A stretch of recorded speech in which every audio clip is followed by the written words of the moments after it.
We won't have an internet. The internet's going to go away. Mobile devices, these sort of two-dimensional screens are going to go away. It's going to be virtual environments. That's exactly what's going to happen. There are many things you can do with virtual reality you can't do with reality, right? So one of them is what I call a mile in your shoes. I can have you walk a mile in someone else's shoes. So I don't know if you know this, but the New York Times did a whole thing with virtual reality movies. Have you guys heard about this? They basically sent a Google Cardboard, so it basically looks like a pizza box. They send it to you with the newspaper.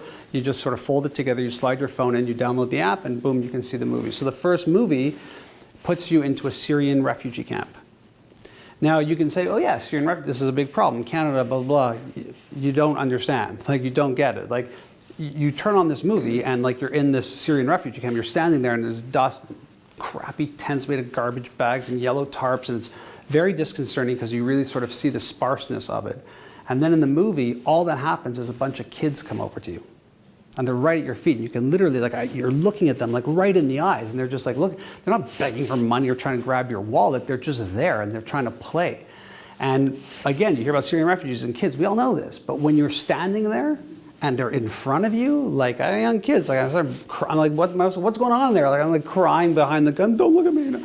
It's like it's hyper emotional. And the people who shake their heads when I say that, the reason you didn't is because you experienced it. And it's one of those things where I say, don't knock it till you tried it. Once you try it, you're going to see that you're like, I never want to be on a small screen again.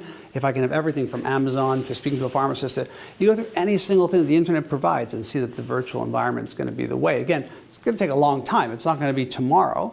But a lot of businesses are looking at this. They understand it's coming. And I think what makes that one really interesting is that 20 years ago, I was talking about the web and people did not buy it. And so now, today, they're still trying to get it and do it well. And a lot of businesses in Canada aren't selling online. I mean, crazy stuff, right? Now they're thinking, I don't want to miss that again. And that's what this world is. That's the one of them saying, I'm going to get ahead of this one, not fall behind on this one.